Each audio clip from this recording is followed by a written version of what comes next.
मणिपुर क्यों दहल रहा है, क्यों जल रहा है, क्यों लड़ रहा है? ऐसे कई सवाल आपको परेशान करते होंगे। पहले उठती आग की लपटें और जलता शहर, मरते कई लोग और फिर निर्वस्त्र होकर सड़क पर सामूहिक रूप से बेची जाती दो महिलाओं की आबरू। आखिर मणिपुर में इतना विनाश क्यों? वहां के लोगों की इतनी नीच मानसिकता आखिर क्यों? एक खूबसूरत प्रांत में रहने वाले लोग आखिर अपने ही राज्य को क्यों जला रहे हैं? क्यों अपने ही राज्य की महिलाओं के साथ ऐसा नीच किस्म का दुर्व्यवहार कर रहे हैं?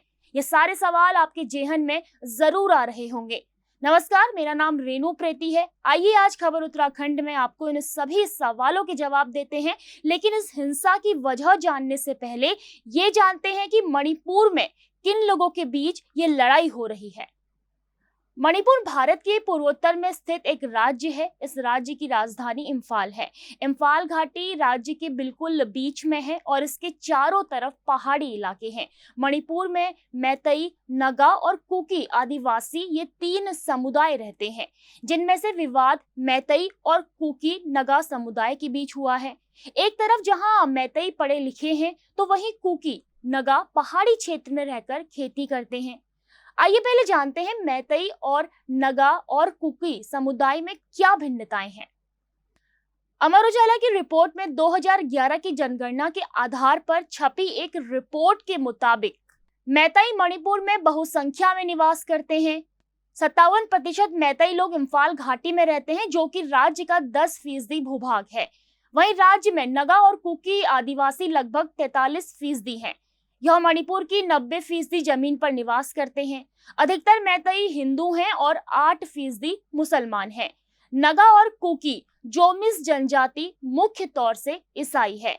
मैतेई समुदाय का विधानसभा में अधिक प्रतिनिधित्व है, क्योंकि राज्य की 60 विधानसभा सीटों में से 40 इम्फाल घाटी क्षेत्र से है।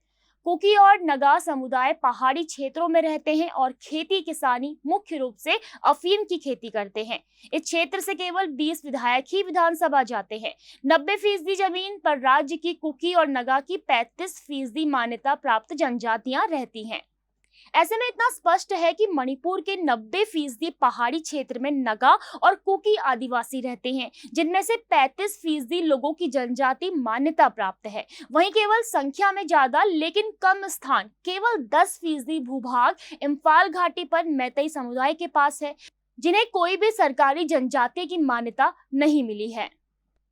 मणिपुर में जारी हिंसा की यह है 3 मुख्य वजह। मैतेई समुदाय का एसटी दर्जा मांगना। मणिपुर की पहाड़ी जनजातियों को विशेष दर्जा और सुविधाएं मिली हुई हैं, जो मैतेई समुदाय को नहीं मिलती। लैंड रिफॉर्म एक्ट की वजह से मैतेई समुदाय पहाड़ी इलाकों में जमीन खरीदकर बस नहीं सकता, जबकि जनजातियों पर पहाड़ी इलाके से घाटी में आकर बसने पर कोई रोक नहीं है। इससे दोनों समुदायों में मतभेद बढ़े हैं, जिस कारण मैतेई समुदाय काफी समय से मणिपुर में एसटी दर्जे की मांग कर रहा है। मैतेई समुदाय के संगठनों का कहना है एसटी टैक्स से उन्हें आदिवासी लोगों की तरह पहाड़ियों में जमीन हासिल करने में मदद मिलेगी, जिनके अनारक्षित इम्फाल घाटी में जमीन खरीदने पर कोई प्रतिबंध नहीं है। मैतेई समुदाय की नाराजगी है कि उनके रहने की जगह इम्फाल घाटी में आदिवासी जमीन खरीद रहे हैं, लेकिन उनके पहाड़ों में ऐसा करने की मनाही है। इसलिए यदि उन्हें एसटी दर्जे में शामिल किया जाता है तो उन्हें भी पहाड़ी क्षेत्रों में जमीन और खेती करने का अवसर मिलेगा। सरकार की अवैध अतिक्रमण के खिलाफ कार्रवाई।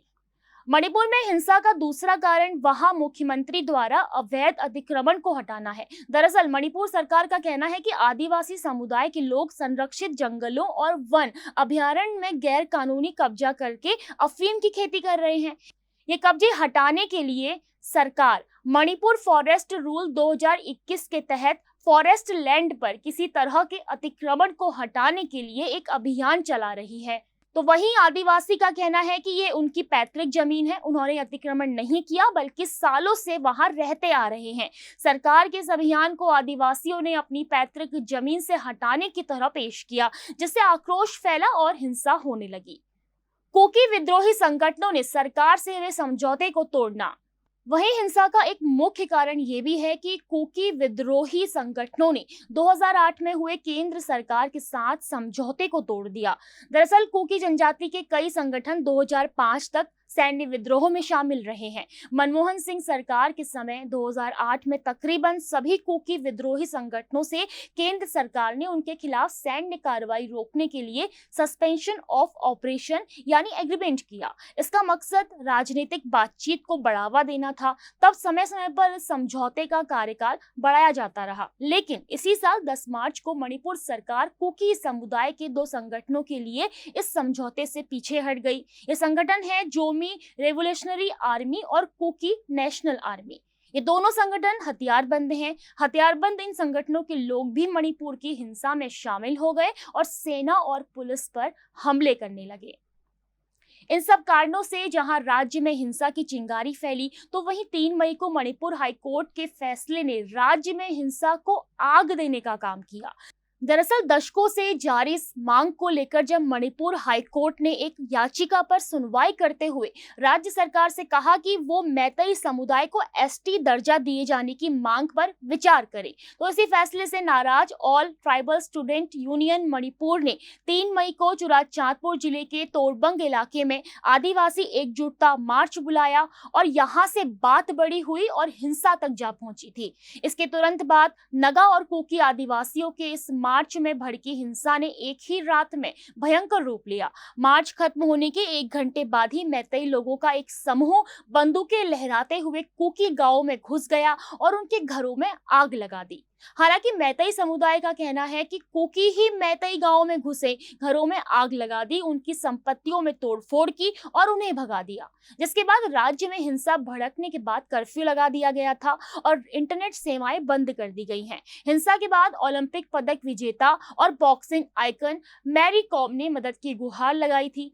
4 मई को हालात काबू से बाहर हो गए तो राज्य सरकार ने बेहद गंभीर स्थिति होने पर देखते ही गोली मारने का आदेश जारी किया था। हिंसा की वजह से अब तक 9000 लोग विस्थापित होने को मजबूर हुए हैं। भारतीय सेना की 55 टुकड़ियों को क्षेत्र में तैनात किया गया है, तो इसके साथ ही अन्य 14 को स्टैंड बाय पर रखा गया है। विवाद को लेकर क्या कहना है तीनों समुदाय का? मणिपुर के मौजूदा जनजातीय समूहों का कहना है कि ये मैतेई जनसंख्या में काफी ज्यादा हैं और राजनीति में भी इनका दबदबा है। इसके साथ ही ये लोग अन्य जनजातीय समूहों से काफी ज्यादा पढ़े लिखे हैं। जनजातीय समूहों को लगता है कि अगर मैतेई को जनजाति का दर्जा दिया गया तो उनके लिए नौकरी का संकट आ जाएगा। इसके साथ ही उन्हें पहाड़ों पर भी जमीन खरीदने की छूट मिल जाएगी और वे पूरी तरह से हाशिए में चले जाएंगे।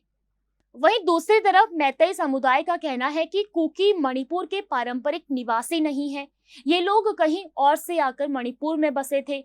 कुकी मंगोली नस्ल की वनवासी जाति है। मैतेई समुदाय का कहना है कि कुकी यहाँ के मूल आदिवासी न होने के बावजूद भी उन्हें एसटी का दर्जा और अन्य सुविधाएं प्राप्त हुई हैं। मैतेई समुदाय का कहना है कि कुकी समुदाय के अधिकांश लोग अफीम की खेती में लिप्त हैं और अफीम की खेती पर सरकार का शिकंजा कसने के बाद दरअसल वो एसटी दर्जे के विरोध की आड़ में सरकार पर अपना गुस्सा उतार रहे हैं।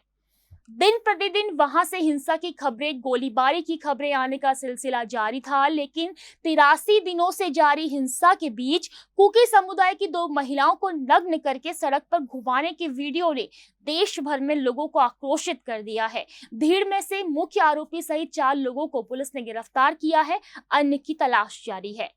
बीते कई दिनों तक जिन राजनेताओं ने इस गंभीर मामले पर चुप्पी साधी थी, अब उन्होंने भी मणिपुर पीड़ितों के लिए संवेदनाएं और न्याय दिलाने की मांग की है।